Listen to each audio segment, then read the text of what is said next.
ಕಾಡಿನಲ್ಲಿ ಎಲ್ಲ ಪ್ರಾಣಿಗಳು ಖುಷಿಯಿಂದ ಆಟ ಆಡತೊಡಗಿದವು. ಸಿಂಹ, ಹುಲಿ, ಆನೆ, ಆಮೆ ಎಲ್ಲವೂ ಒಟ್ಟಿಗೆ.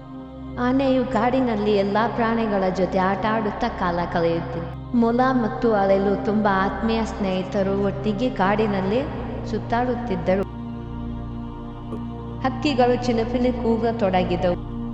ಜಿಂಕೆಯು ನದಿಯಲ್ಲಿ ನೀರು ಕುಡಿಯುತ್ತಿತ್ತು.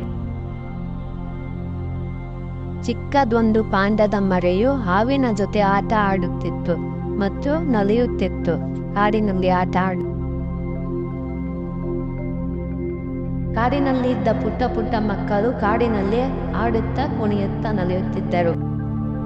ಒಂದು ದಿನ ಒಂದು ನಾಯಿ ಮರೆಯು ನದಿಯ ದಂಡೆಯಲ್ಲಿ ಆಟ ಆಡಲು ಹೋಗಿತ್ತು ಮತ್ತು ಆಟ ಆಡುತ್ತಿರುವಾಗ ನದಿಯಲ್ಲಿ ಮುಳುಗಿ ಸಾಯುತ್ತಿರುವುದನ್ನು ಆಮೆಯು ನಾಯಿಯನ್ನು ನೋಡಿ ಆಮೆಯು ದಡದಿಂದ ಓಡಿ ಹೋಗಿ ನಾಯಿ ಮರಿಯನ್ನು ರಕ್ಷಿಸಲು ಈಜಿ ನಾಯಿ ಮರಿಯನ್ನು ದಡ ಸೇರಿಸಿತು.